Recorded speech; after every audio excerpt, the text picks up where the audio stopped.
l'Assemblée messianique. C'est bien de revenir avec vous après 2 semaines d'absence. Une chose j'ai apprise, c'est de dire que notre Dieu est de fiable et complètement vérité. Chaque jour, il est vraiment fantastique. Ça valait vraiment la peine. J'ai aussi appris à ne plus me plaindre maintenant et de garder ses promesses. Ce que j'ai appris dans les 2 dernières semaines, je suis vraiment prêt pour une nouvelle saison et je prie pour un grand réveil. Amen. Et surtout un réveil au sein de nos cœurs. Aujourd'hui, nous sommes au seuil des fêtes d'Israël en automne qui vont commencer vendredi prochain à coucher du soleil, le vendredi 18 septembre.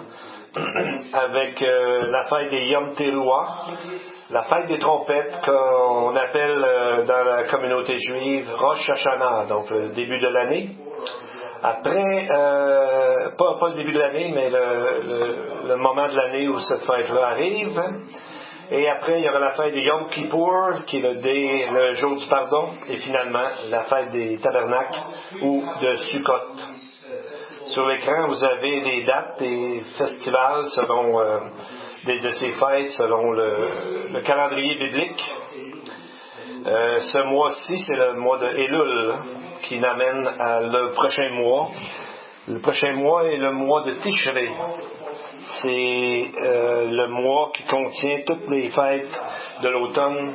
Et il y a une belle interprétation qu'on appelle un midrash par Rabbi Abu Daram, qui a dit que le mot Elul est écrit avec 4 lettres. Aleph, Lamed, Vav, Lamed, correspondent à Cantique 6.3, lorsqu'il dit en hébreu, c'est Ani Ledodi Vedodili, donc ces 4 lettres-là qui sont traduites, je suis à mon bien-aimé et mon bien-aimé est à moi. Donc, c'est ce qu'on vient de chanter, la chanson Kol Dodi, qui amène le message prophétique de Yom Teruah, de la fête des trompettes, qui correspond à la venue du Seigneur et à travers l'enlèvement qui devrait arriver bientôt. Donc, nous savons que nous sommes ses bien-aimés et qu'un jour, il va venir. Quoi qu'il arrive, il viendra. Et il y a tellement de choses qui arrivent dans le monde ces derniers jours, des choses extraordinaires qu'on n'a jamais vues avant dans l'histoire. Je vais partager quelques nouvelles de cette semaine. C'est vraiment étonnant. Rappelons-nous que le prophète Daniel a parlé d'un traité de paix qui sera signé entre l'Antichrist et Israël. Cette signature commencera le début de la tribulation de 7 ans. Et aujourd'hui, on voit plusieurs pays musulmans qui s'approchent de la paix, qui penchent vers une paix avec Israël. C'est étonnant. Mais ça ne devrait pas être si étonnant que ça pour nous qui croyons dans les Écritures. On a vu comment l'Émirat des Arabes Unis est prêt à signer un traité. Et comment l'Arabie Saoudite et Bahreïn ont ouvert leur espace aérien à Israël. Ça, c'est vraiment quelque chose de complètement nouveau. Et il y a aussi le Kosovo qui a non seulement reconnu Israël, mais est prêt à ouvrir une ambassade en Israël. Pourtant, c'est un pays complètement majoritairement musulman. Et le 8 septembre, le Tchad aussi a dit son désir d'ouvrir une ambassade à Jérusalem. Et après le Tchad, il y a un pays africain, le Malawi. Et son président s'appelle Lazarus Chakwera. C'est un chrétien évangélique avec un doctorat en théologie. Je pense qu'il ne veut pas manquer les bénédictions qui sont promises à Abraham. Mais ça, c'est vendredi dernier dont le pasteur parle à Kosovo. C'est ça, on a parlé de différents pays. Le Kosovo, c'est la première nation à majorité musulmane à vouloir faire ça. Il y a vraiment même quelque chose de plus étonnant encore.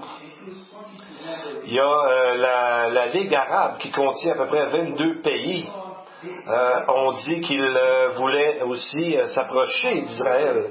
Ça a été dit le 9 septembre, ce mercredi. Donc, parmi les 22 membres, il y a l'Égypte, l'Algérie, le Liban, le Koweït, le Maroc.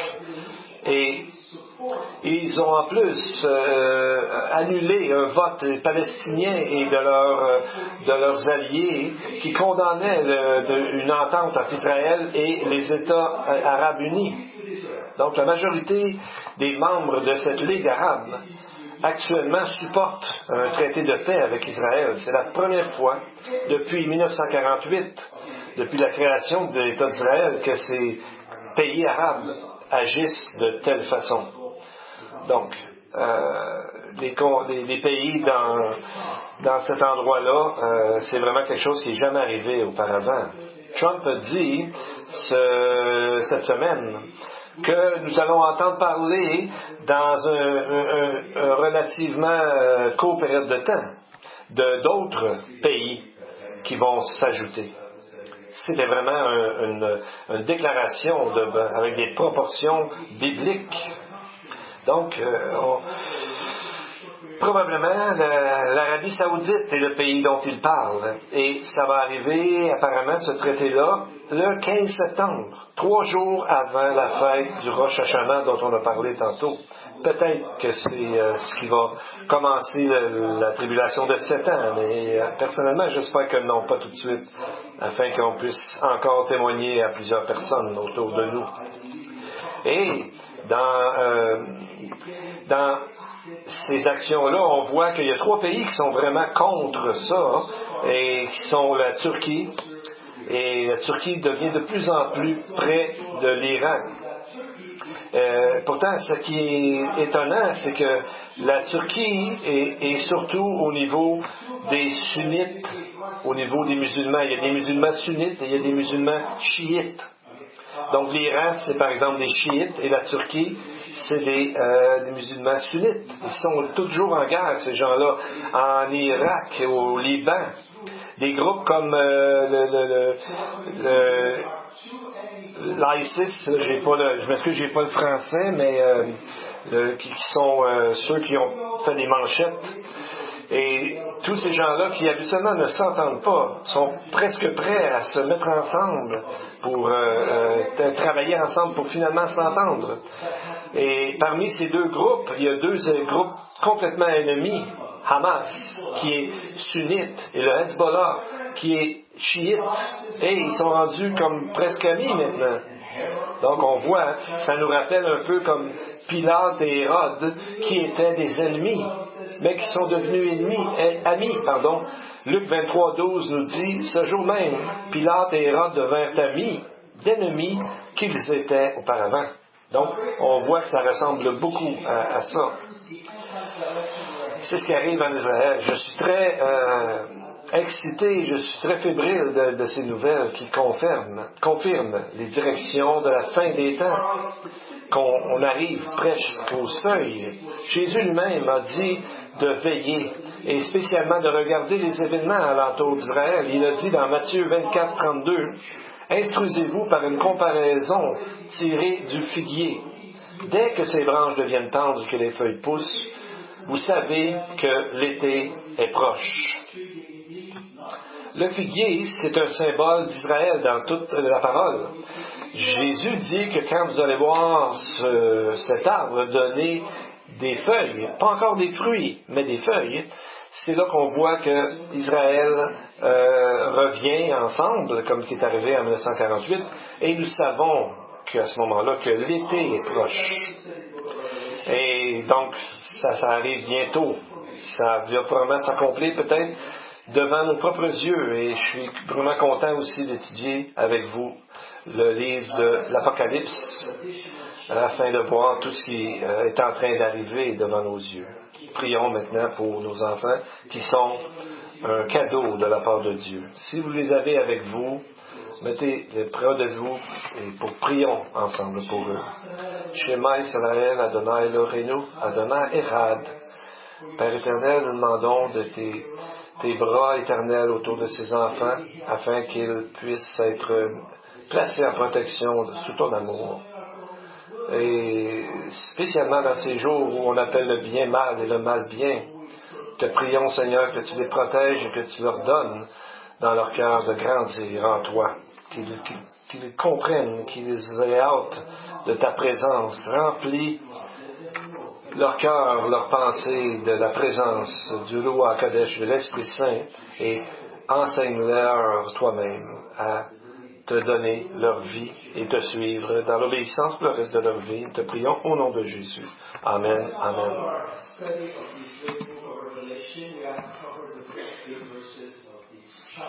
Maintenant, dans la dernière fois, on a couvert les 8 premiers versets de l'Apocalypse chapitre 1. Et aujourd'hui, nous allons voir comment notre Créateur est décrit de manière puissante et unique. Et plus on lit ce chapitre, plus on sent les bénédictions qui sortent de ces mots, les bénédictions qui sortent surtout par exemple du verset 3, qui garantit les bénédictions sur les personnes qui lisent, qui écoutent, qui entendent et qui gardent les paroles de ce livre.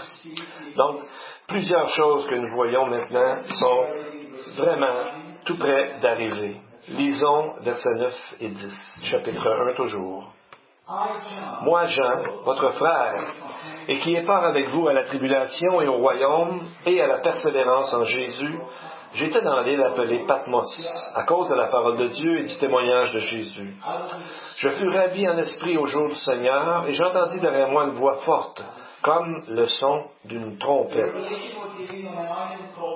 Donc, on voit que cette révélation a été donnée sur une île appelée Patmos. Si vous regardez sur la carte en avant, aujourd'hui, c'est situé dans la Turquie moderne. La tradition dit que Jean a été banni par l'empereur Domitien, qui régnait entre 81 et 96 de notre ère, et qui persécutait les croyants en Jésus. Mais c'est pas seulement la seule chose dans le texte qui nous dit la raison pour que Jean soit là. On voit que c'était pas une île complètement déserte. Il y avait des gens qui habitaient, il y avait même un gymnase, et il y avait même des temples. Et on voit qu'il est très possible qu'une raison qu'il soit envoyé là-bas et pour être seul avec Dieu, pour avoir la possibilité ensuite de rapporter toutes ces paroles que Jésus leur a dit. C'est un temps absolument unique dans l'histoire et dans la parole de Dieu. Et on voit ici Jean qui est loin du continent, dans le fond dans une île où il est seul avec Dieu après avoir vécu tout son ministère pendant plusieurs années. Et c'est à ce moment-là que c'est le meilleur temps pour avoir des révélations de Dieu, un témoignage de Jésus. C'est le meilleur temps pour dans notre vie aussi, lorsque nous sommes avec Dieu. Les premiers mots de la rencontre de Dieu et Jacob sont en Genèse 32, 24. Et ça commence ce texte en disant « Jacob demeura seul ». Et c'est alors qu'un homme lutta avec lui jusqu'au lever de l'aurore. Vous savez, Jacob avait beaucoup d'enfants, mais il était aussi entouré de plusieurs personnes. Et là, on voit que à ce moment-là, il était seul. Et c'est à ce moment-là qu'il est dit, la parole dit qu'un homme lutta avec lui. Nous savons que c'est l'ange de l'Éternel. La même chose avec Moïse. C'est quand Moïse a conduit le troupeau au désert, Exode 3.1, que le Seigneur lui apparut. Même chose avec le prophète Élie, qui voulait s'en aller du pays d'Israël et il a monté le mont Sinaï, comme Moïse lorsqu'il a rencontré Dieu. Et là, c'est là qu'il l'a trouvé. C'est là qu'il a eu cette rencontre. Quand Saül, Rabbi Shaol, on appelle Paul, a rencontré Jésus sur la route de Damas, il y avait des gens autour de lui, tout ça, mais les gens n'ont pas compris ou n'ont pas vu exactement les mêmes choses que Paul. Parce que Paul, c'était une expérience personnelle avec Dieu que Dieu a préparée et a faite sur mesure pour lui comme il fait pour chacun de nous. C'est quand nous sommes seuls avec Dieu, comme un peu comme Jean sur l'île de Patmos ou les autres personnes qu'on vient de discuter, c'est à ce moment-là que Dieu peut nous parler de façon plus personnelle et plus profonde lorsque nous sommes seuls avec Dieu. Au cœur même de la foi biblique, c'est cette relation personnelle et vivante avec Dieu et que chaque croyant devrait s'efforcer d'avoir de plus en plus afin de connaître vraiment ce que Dieu nous dit, ce que Dieu nous demande de faire et ce que Dieu nous bénit tellement. Alors, on va étudier certains hommes et femmes de Dieu qui ont rencontré l'Éternel dans un certain moment de leur vie. Bien, on n'a pas toujours besoin de rencontrer Dieu physiquement. Patmos, ça peut être cet endroit dans votre maison, dans votre appartement où vous êtes seul avec Dieu, où est-ce qu'on lit notre parole de Dieu et qu'on rencontre le Seigneur dans nos prières. Et c'est là qu'on découvre son essence, sa nature, et alors notre désir de grandir de plus en plus et devenir de plus en plus comme lui, c'est là que cela grandit de plus en plus. Donc, rencontrez-le chaque jour dans un endroit que vous appellerez peut-être Patmos et vous serez bénis. Peut-être vous allez avoir une grande révélation personnelle comme Jean a eu pour votre vie. Vous savez, on dit souvent que la Torah ou la loi de Dieu a été donnée dans le désert pour que les gens se rendent compte que lorsqu'on dirait qu'ils n'ont rien dans le désert, c'est là la meilleure place pour rencontrer Dieu et devenir familier avec la présence de Dieu et les mots que Dieu va nous dire. Maintenant, on va regarder plus près le verset 9. On voit une espèce de triade de 3 simples mots ensemble qui révèlent vraiment comment le royaume de Dieu fonctionne. Il parle de tribulation, de royaume et de persévérance. Notez que le royaume est entre ces deux mots, un peu comme si ça faisait un triangle. Et on voit ici le prix et les résultats de la tribulation et de la persévérance. Vous savez, même sans Dieu, on va avoir des tribulations, donc on sera encore mieux de passer à travers ces tribulations, ces épreuves, ces tests, ces problèmes avec Dieu. Je ne sais pas si vous avez réalisé, mais on ne vit pas encore au ciel. Là. On ne vit pas non plus dans le millénium non plus. La Bible dit que le Dieu de ce monde est le méchant. Donc, et l'ennemi, dans le fond, pour le moment. Donc, le mot persévérance, ça veut dire, dans le fond, d'attendre, de rester derrière, d'endurer, de pouvoir demeurer ferme. En grec, ce mot veut dire le pouvoir d'une épée d'encaisser les coups, donc de ne pas casser au premier coup.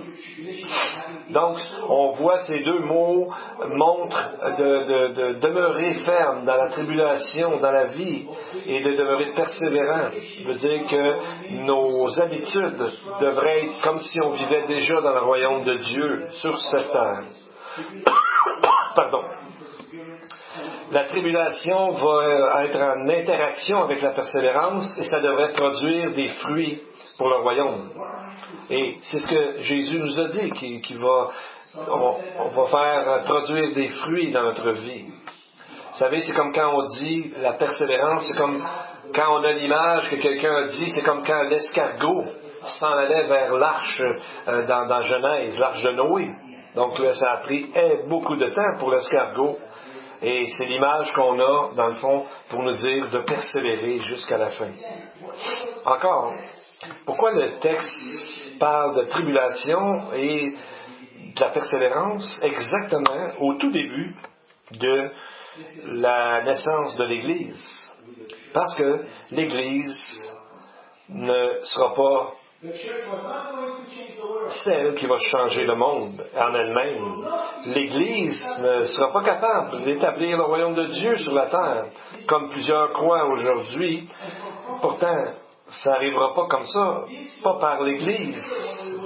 La paix va arriver, c'est clair, si on se base sur l'histoire et les prophéties. Quand on regarde dans la description des 7 églises, plusieurs n'ont pas persévéré. C'est des églises de façon prophétique qui couvrent les 2000 et plus années depuis la mort du Seigneur. Donc on voit que dans ces 7 églises, c'est souvent dit les mêmes descriptions au début, un peu comme dans Matthieu 13, lorsque Jésus parle du royaume, il commence toujours en disant « le royaume est semblable à », et là, on voit la description. Ça ressemble beaucoup à ce texte dans Apocalypse 1 où on parle des 7 églises. C'est une vieille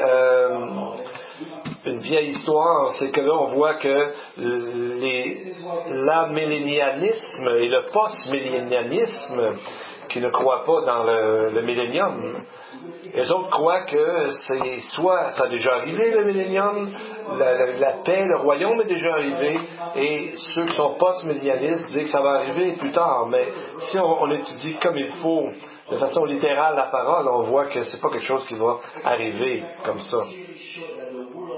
La parole nous dit aussi les mystères du royaume des cieux que Jésus a déclaré en Matthieu 13, 11. Et on voit que dans ces paraboles, ils sont décrites ou ils sont expliqués. Et dans les chapitres 2 et 3 de l'Apocalypse, on va voir encore plus clairement où ça va. Donc, on va maintenant se tourner vers l'image ou l'expression « le jour du Seigneur ».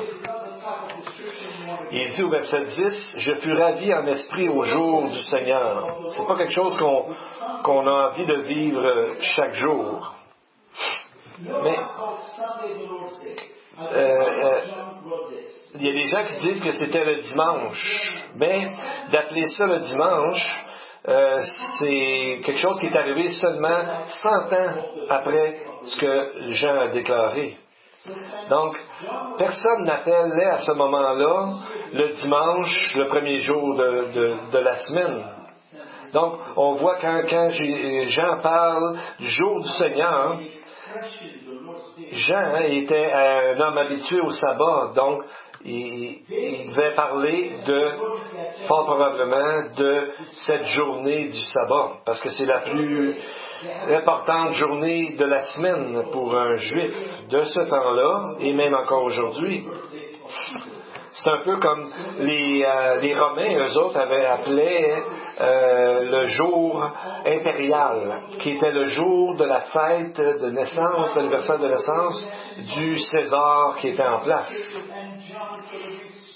Le jour du Seigneur, c'est un peu comme quand on dit aujourd'hui c'est un jour de pluie.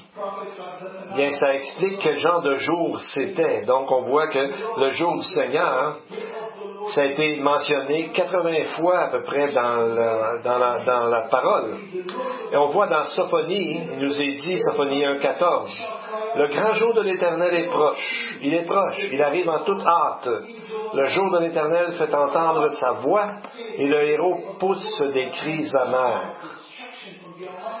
Joël 1,15, la même chose, nous dit, ce jour est un jour de fureur, un jour de détresse et d'angoisse. Un jour de ravage et de destruction. Jérémie parle d'un temps d'angoisse pour Jacob, qui représente Israël. Daniel 12.1 a dit que ce sera une époque de détresse, comme il n'y en a pas eu de semblable depuis que les nations existent, jusqu'à cette époque. Jésus lui-même a cité ce verset dans ses prophéties, dans Matthieu 24, 21. Il dit la même chose que Daniel. Donc, la période de tribulation va être témoin de la colère de Satan dans sa haine contre Israël et contre le monde entier. Ça va être un temps où le plus sévère jugement tombera sur Satan. Satan ne juge pas. Donc ce n'est pas la colère de Satan, mais c'est le jugement de Dieu qui arrive à ce moment. Et ce qui est spécial aussi dans le texte qu'on voit, plusieurs fois, Jean dit « moi, Jean ». Pourquoi il dit ça comme ça? Peut-être parce qu'à ce moment-là, il y avait tellement de contrefaçons, des livres qui n'étaient pas vraiment bibliques, qui se sont mis à sortir, parce que beaucoup de gens voyaient qu'il y a des choses qui étaient pour arriver. Et ces gens, par exemple, il y a le livre d'Enoch, qui est arrivé 400 ans à peu près d'absence. Après 4000 ans, excusez, c'est vraiment le chiffre. Enoch, tout à coup, ils le font ressortir et il dit « Hey, je suis de retour et j'ai une nouvelle révélation, un nouveau livre pour vous occuper. » Mais, alors que l'auteur de ce livre prétendait qu'il était écrit par Enoch, les Juifs n'ont jamais acheté ça, parce que personne, ni Abraham, ni Moïse, ni David, et personne ne connaissait ce livre. Donc, ils l'ont rejeté du revers de la main.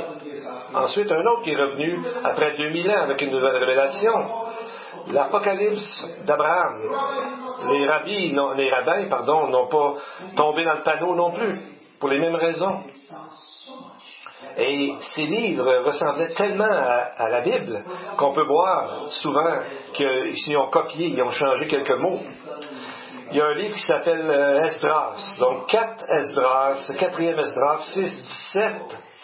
Écoutez bien, ça dit « Et il arriva qu'après avoir entendu cela, je me tiens sur mes pieds et je tendis l'oreille, et voici, une voix parla, et le son de cette voix était comme celle de puissantes eaux. » Pareil comme le verset 9 de Révélation 1, de Apocalypse 1, pardon. Et dans le texte de 1 Enoch 46. Et là, je vis celui qui était à la tête des jours, et sa tête était comme de la laine. Et avec lui, il y avait un autre être qui ressemblait à l'apparence d'un homme, et sa face était gracieuse et belle comme celle d'un des saints anges. Ça ressemble tellement aux paroles qu'on lit dans l'Apocalypse. Donc, on voit que ces gens-là, pour dire que leur révélation était vraie, se sont mis à copier presque mot à mot ces textes-là. Donc, c'est probablement pour ça que 3 fois, Jean s'identifie dès le début du livre et 5 fois dans le livre au complet pour montrer que lui, Jean, c'est le témoin le plus fidèle, parce qu'il a passé 3 ans et plus avec le Messie, et ensuite il y a eu un ministère pastoral et d'enseignement pour au-dessus de 60 ans. Donc quand Jean dit « moi, Jean », ça met quelque chose d'authentique dans la parole de Dieu, parce que nous connaissons sa vie. Mais Satan essaie toujours d'imiter, de diminuer la puissance du message. Et c'est toujours les forces du mal sont toujours en place, sont toujours actives. Juste avant que Jésus arrive sur la scène, si on veut, ils appelaient Jules César et ils l'appelaient le Fils de Dieu. L'empereur romain, lorsqu'il était intronisé, on l'appelait le Fils de Dieu. Auguste, un des premiers empereurs, a dit que Jules César était un dieu, et ensuite Jules César a dit que lui, Auguste, était un dieu. Donc on voit que c'est une tentative d'usurper l'identité du vrai Fils de Dieu. Voyez-vous, c'est un essai de mêler les gens, d'imiter les gens. Alors que le Fils de Dieu est souvent présent, on voit dans les livres des Proverbes, dans le livre des Psaumes et dans d'autres livres. C'est Jésus dont son nom veut dire salut lui-même. Donc ce n'est pas étrange qu'à ce moment-là, le méchant, si on veut, ou le Satan, en tout cas, essaie de mélanger les gens en arrivant avec un nom qui devait être porté par Jésus, qui est le Messie, le Fils de Dieu et le souverain sacrificateur. Il y a un endroit à Pergame qui avait écrit sur une stèle, une immense roche, qui était écrit César l'empereur, le Fils de Dieu et du Dieu Auguste. Et à Smyrne aussi, il y avait une pièce de monnaie qui montrait Tibère habillé comme un sacrificateur, exactement comme Jean lorsqu'il décrit Jésus dans les textes que nous avons vus, nous allons voir ce matin. Donc on voit qu'une des premières choses, avant même une opposition, c'est que le mal essaie d'imiter, de remplacer faussement ce que la Bible déclare. Donc on voit ce qui arrive, c'est vraiment des attaques sataniques. Parce qu'à ce moment-là, tu sais, les gens qui étaient pour croire, étaient pour dire qu'ils ont rencontré le Fils de Dieu, etc. Donc, en amenant déjà ces mots-là et en mêlant les gens par une fausse religion romaine des Césars, ça venait enlever un peu la puissance du témoignage des gens qui devenaient chrétiens à ce moment-là. Les Écritures nous disent que les forces du mal sont souvent une copie exacte de la vérité. Dans le livre d'Apocalypse, nous allons voir que Satan a sa propre synagogue. Apocalypse 2 et 3, 9, que son trône est à l'endroit où on trouve l'iniquité. Apocalypse 2, 13. Il a sa propre trinité avec le diable, l'antichrist et le faux prophète, Apocalypse 13. Il a même ses propres ministres qui se déguisent en anges de lumière. 2 Corinthiens 11, 4, 5. Des doctrines de démons, Paul nous dit dans 1 Timothée 4, 1. Et il y a même un repas fraternel, parce que Paul dit, « Je ne veux pas que vous soyez en communion avec les démons. Vous ne pouvez pas boire la coupe du Seigneur et en même temps la coupe des démons. » 1 Corinthiens 10, 21. Donc il n'y a rien de nouveau dans le mal. C'est une imitation négative, si on veut, avec du bien. Donc, pour mêler les gens. Je vais vous raconter une histoire par rapport à un émeraude.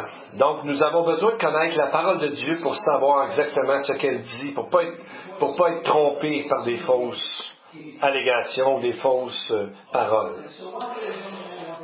Monsieur, au sujet de l'émeraude, que c'est une pierre verte que j'aime beaucoup, un jeune homme est allé voir un philosophe pour apprendre la vie et être enseigné. Alors, l'enseignant lui a mis une pièce d'émeraude dans la main. Et il a dit, ferme ta main et tiens-la bien. Et il a commencé à parler de philosophie, des hommes, des femmes, du soleil, à peu près tout ce qu'il y a en dessous du soleil. Après 1 heure, il a repris la pierre, il a envoyé le jeune à la maison. Il a fait ça pendant des semaines. Le jeune homme s'est dit, mais quand est-ce que je vais entendre parler à propos de l'émeraude? Un jour, il a mis une pierre dans la main du jeune homme, puis le jeune homme, il a dit tout de suite, « Hey, ça c'est pas une émeraude. » Il avait appris en le tenant dans sa main, jour après jour, qu'est-ce qu'était une émeraude. Et quand on lui a mis une fausse pierre dans la main, il a réagi, il savait que ce n'était pas une émeraude. Et c'est la même chose pour nous. Toutes ces histoires que l'enseignant a dit à ce moment-là ne l'ont pas empêché de reconnaître la pierre lorsqu'il a mis dans sa main une autre pierre. Donc, il n'a pas été distrait par d'autres choses. Et Dieu dit dans sa parole que sa parole ne retournera pas à lui sans effet. Donc, le fait d'étudier la parole, de creuser la parole, d'être obéissant à la parole, va nous emmener à la connaître et ne pas être trompé par des fausses doctrines. Une autre chose qu'on peut regarder, c'est que Jean devait être au-dessus de 90 ans lorsqu'il a reçu ces mots de révélation de la part de Dieu. Si vous regardez souvent dans la parole de Dieu, les gens, c'est quand ils étaient dans leur âge avancé qu'ils ont reçu des révélations de Dieu. Moïse était 80, avec 80 ans lorsqu'il a reçu la loi. Aaron, avec 83 ans, quand il a commencé à faire des miracles, et à travers, vous savez, toutes les plaies d'Égypte. Josué était à l'entour de 85 ans quand il a amené Israël dans la terre promise. Abraham a attendu 100 ans avant de voir que Isaac pourrait naître. et peut-être encore un autre 125 ans, et il y avait peut-être, pas un autre, mais il y avait peut-être probablement 125 ans lorsque le test d'amener à Isaac à la montagne est arrivé. Donc, je pense que Dieu regarde un peu le curriculum vitae qu'on a avec lui, comment on agit avec lui. Est-ce qu'on est près de lui? Est-ce qu'on écoute ce qu'il nous dit? Donc, Dieu sait quand et comment appeler les gens qu'il veut avoir à son service. Et là, nous allons voir une extraordinaire description du Messie, alors qu'il est là pour son peuple, juif et gentil, durant ce jour de jugement, et une description. Et Jean est tellement surpris par la puissance de cette révélation. C'est là qu'on va voir que le livre de l'Apocalypse, c'est comme une fleur qui s'ouvre et dont les racines sont vraiment enracinées, dans toutes les révélations à travers les Écritures. Ces pétales, c'est là, nous donnent la plénitude de la parole de Dieu. Versets 10 à 13. Et voyons comment le Saint-Esprit sort des mots de d'autres prophéties pour nous présenter Jésus. Versets 10 à 13.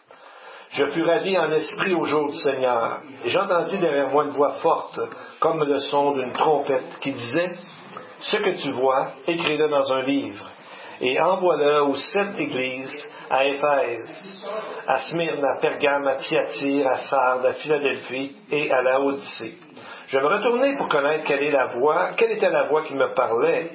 Après m'être retourné, je vis 7 chandeliers d'or, et au milieu des 7 chandeliers, quelqu'un qui ressemblait à un fils d'homme vêtu d'une longue robe et ayant une ceinture d'or sur la poitrine. On regardera le verset 11 avec tous ces détails au sujet des 7 églises pour plus tard. Pour le moment, on va regarder l'information qui nous est donnée au sujet de cette révélation. Donc, on voit que Jean se retourne pour voir la voix. Quelle était la voix? En tout cas, la traduction du langage original devrait dire pour voir, alors qu'on a changé pour écouter. Mais on voit dans Exode, la première fois qu'il y a eu un son qui inaugurait la présence de Dieu. Et c'est Exode, 20, 18, c'est exactement le même genre que nous allons voir. 20, 18. Tout le peuple voyait les tonnerres et le son de la trompette. Il voyait les flammes de la montagne fumante. À ce spectacle, le peuple tremblait et se tenait dans l'éloignement. Donc, l'Hébreu dit littéralement qu'ils ont vu les voix. Et non pas, ils ont perçu le tonnerre. Et même les rabbins avaient beaucoup de difficultés à expliquer. Il y a le rabbin Rashi qui a dit, c'est qu'impossible de voir des tonnerres et le son dans une autre situation que lorsque l'on rencontre Dieu. Donc, ça doit être quelque chose hors de ce monde, un autre genre de rencontre, comme on a vu avec Moïse. Et c'est ce que Jean nous décrit. Il dit qu'il a vu une voix. Peut-être aussi, de Exode 20, 18, on trouve la racine d'un des noms de l'Esprit de Dieu qu'on appelle le Roi HaKodesh. Ils l'ont appelé le Bat Kol, qui veut dire la fille de la voix. À ce moment-là, les Juifs avaient 3 noms pour l'Esprit de Dieu.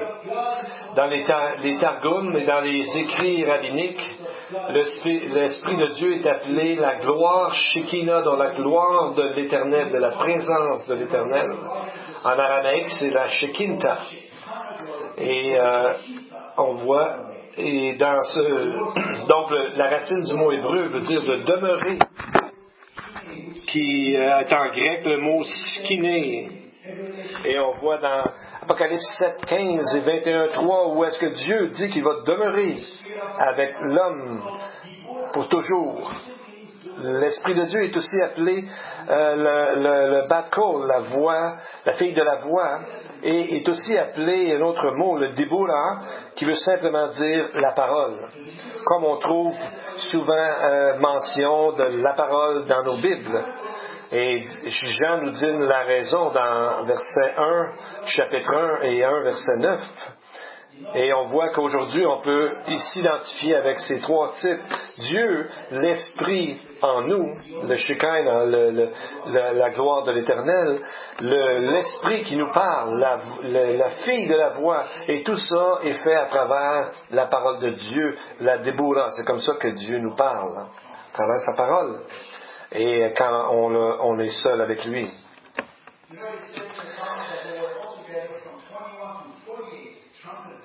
Il est dit dans un Talmud qu'il y avait à ce moment-là entre 21 et 48 sons forts de trompettes qui sonnaient dans le temple à ce moment-là.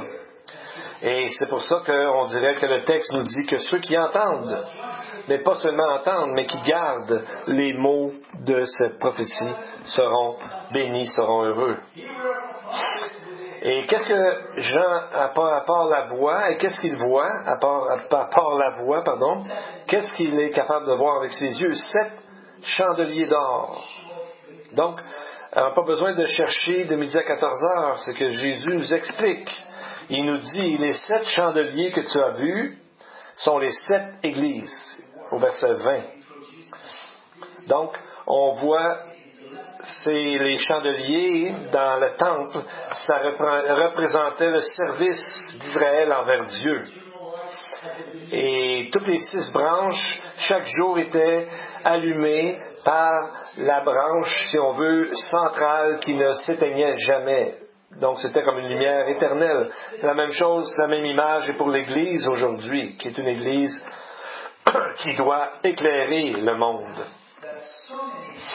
Le troisième mot est le mot ecclésia. C'est alors que les gens ont donné un mauvais nom finalement à cela parce qu'on appelle une église un bâtiment alors que c'est beaucoup plus que ça, c'est un organisme vivant.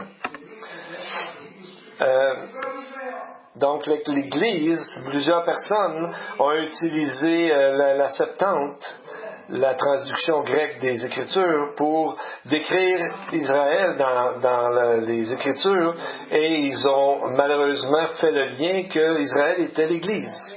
Mais en étudiant en profondeur les textes, on voit que ce n'est pas le cas.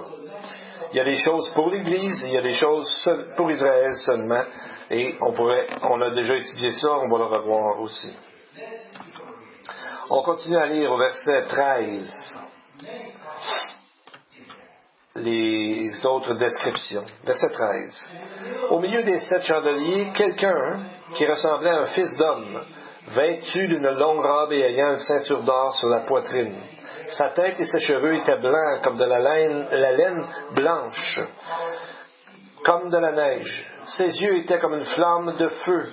Ses pieds étaient semblables à de l'airain ardent, comme s'il eût été embrasé dans une fournaise. Sa voix était comme le bruit de grandes eaux. Il avait dans la main droite 7 étoiles. De sa bouche sortait une épée aiguë à 2 tranchants et son visage était comme le soleil lorsqu'il brille dans sa force. Au verset 13, on lit le Fils de l'homme. Ça, c'est une façon de parler juive qui désigne le Messie, toujours. Et ça nous amène à Daniel 7,13, où est-ce qu'on lit qu'il était vêtu d'une longue robe qui tombait sur ses pieds. C'est exactement la même description d'Ésaïe lorsqu'il dit, dans la vision d'Ésaïe au chapitre 6, il dit qu'il a vu le Seigneur assis sur un trône très élevé et les pans de sa robe remplissaient le temple. Jésus en a parlé lorsqu'il a dit, dans Jean 12, 41, il a dit, Ésaïe a dit ces choses quand il a vu sa gloire, il a parlé de lui. Donc il parlait de l'Éternel dans son temple. Le Seigneur qui était dans le temple. Donc, nous voyons que le Seigneur, le Yud-He-Vav-He, Y-H-V-H, si on veut, Jéhovah, oui, c'est ce que ça peut être Jésus, bien oui. Nous savons que c'est lui que nous voyons qu'il est un. et qu'il avait une ceinture d'or sur la poitrine. Première fois, on en a parlé, Jérémie, dans le chapitre 13, verset 7. Jérémie, Dieu lui dit, lorsqu'il est d'aller enterrer sa ceinture à Babylone, Dieu lui a dit d'aller à Babylone ensuite et de ressortir la ceinture qu'il avait cachée. Et Jérémie dit, je pris la ceinture dans le lieu où je l'avais cachée, mais voici, la ceinture était gâtée, était plus bonne à rien.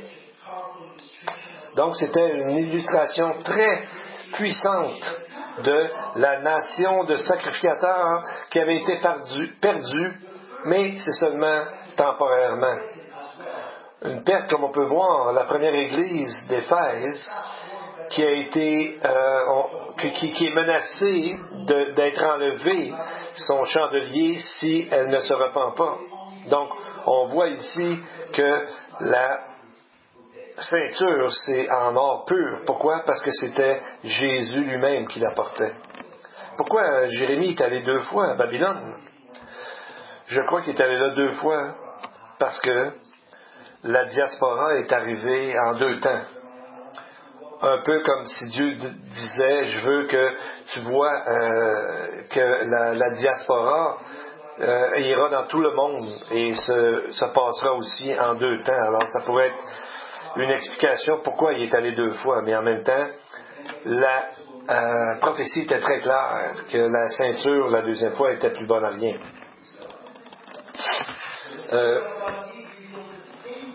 La même vision a été donnée à Daniel lorsqu'il a dit, 10, verset 5, « Je levai les yeux, je regardai, et voici, il y avait un homme vêtu de lin, et ayant sur les reins une ceinture d'or d'Uphaz. » Donc on voit que c'est la même vision que celle que Jean a eue. Je crois que c'est une façon pour Dieu de nous réconforter à travers les temps de Jérémie et Daniel, en sachant que le Seigneur lui-même était leur souverain et est toujours leur souverain sacrificateur. Maintenant, on va aller plus loin dans la description de Jean. C'est vraiment merveilleux. Il dit, verset 14, « Sa tête et ses cheveux étaient blancs, comme la laine, comme de la neige. » Mais c'est une description de Dieu. Dans Daniel, on voit, il parle que le Fils de l'homme est allé voir l'Ancien des jours. Mais ici, dans le texte, ils sont la seule et même personne. Daniel dit, chapitre 7, verset 9, « Je regardai pendant que l'on plaçait les trônes, et l'Ancien des jours s'assit. Son vêtement était blanc comme la neige, et les cheveux de sa tête étaient comme de la laine pure. Son trône était comme des flammes de feu, et les roues comme un feu ardent. » Donc on voit l'Ancien des jours, c'est Dieu. Ça veut dire en araméen, l'Ancien des jours veut dire en araméen éternel. Éternel est donc sans temps défini. Au verset 13, il nous est dit que la même chose, je regardais pendant mes visions nocturnes, sur les nuées arriva quelqu'un semblable à un fils de l'homme, et on le fit approcher de lui. Donc on voit, Daniel voit, ses yeux sont comme des torches de feu, alors que Jean, lui, nous parle que ses yeux étaient comme une flamme de feu. Donc on voit ici la sainteté de Dieu. Et on voit qu'on parle de ses yeux, on parle de ses pieds, et il est dans Daniel dit que ses bras et ses pieds étaient comme de l'airain poli. Jean nous dit que ses pieds étaient comme de l'airain poli, comme celui qui a été passé dans le feu de la fournaise. Et on voit aussi au sujet des mots, il est dit sa voix était comme le son de puissantes eaux. Donc, c'est pas seulement Daniel qui utilise une terminologie. Ici, c'est vraiment Dieu qui donne aux gens d'avoir la même vision, ces mots-là. On voit qu'il est parlé de la voix du Tout-Puissant. Donc, c'est vraiment, on dirait que Ésaïe et Ézéchiel ont vu la même chose et en même temps, on dirait, parce qu'ils ont décrit une même image, une même description de cette apparition, de cette révélation. Il nous est encouragé dès le début du livre d'écouter, de lire et de garder tous les mots de cette prophétie. Et exactement, c'est la même chose qu'il faut faire avec tous les mots de Dieu. C'est les écouter, les entendre, les écouter. Et c'est pour ça que Jésus dit souvent la même phrase, que celui qui écoute, qu'il entende, qu'est-ce que l'Esprit dit aux églises. Donc, on voit, il y a tellement de choses à entendre et à lire et à mettre en pratique dans ce livre. J'ai entendu une histoire qu'il est dit qu'il y a 3 genres de gens qui écoutent les Écritures.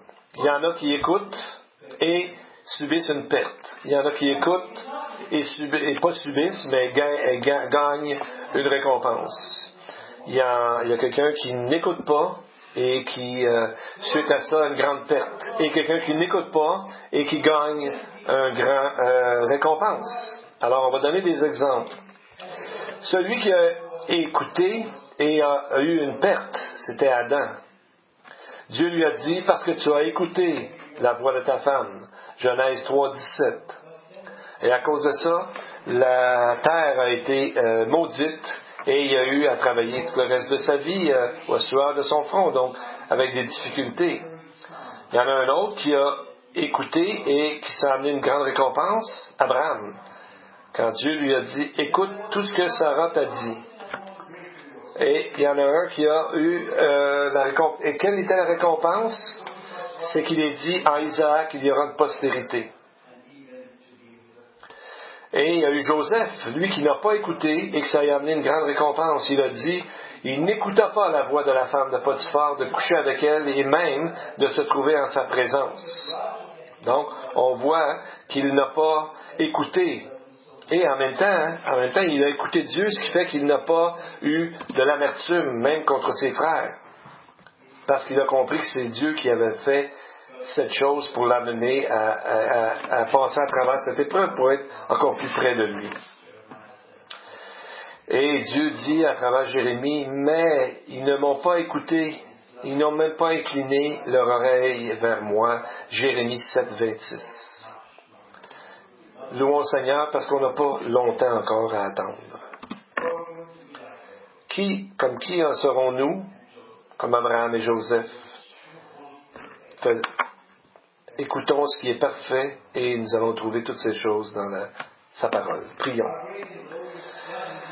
Notre Dieu grand et glorieux, rappelle-nous aujourd'hui que tu es notre refuge, comme Psaume 46 dit, Dieu est notre refuge et notre force, un aide dans le temps de tribulation, de trouble. Alors nous ne craindrons pas, même si la terre sera en émoi, même les montagnes tomberaient dans la mer, nous serons confiants dans le Seigneur. Seigneur, appelle-nous à être calmes et à écouter dans ta parole et dans ton esprit que tu nous dis que tu es Dieu. Rappelle-nous d'être avec toi, Seigneur, tous les jours afin de grandir. Nous prions au nom du Seigneur afin que toutes nos épreuves ne nous éloignent pas du Seigneur. Nous te prions, Seigneur, en ton nom. Amen et Amen.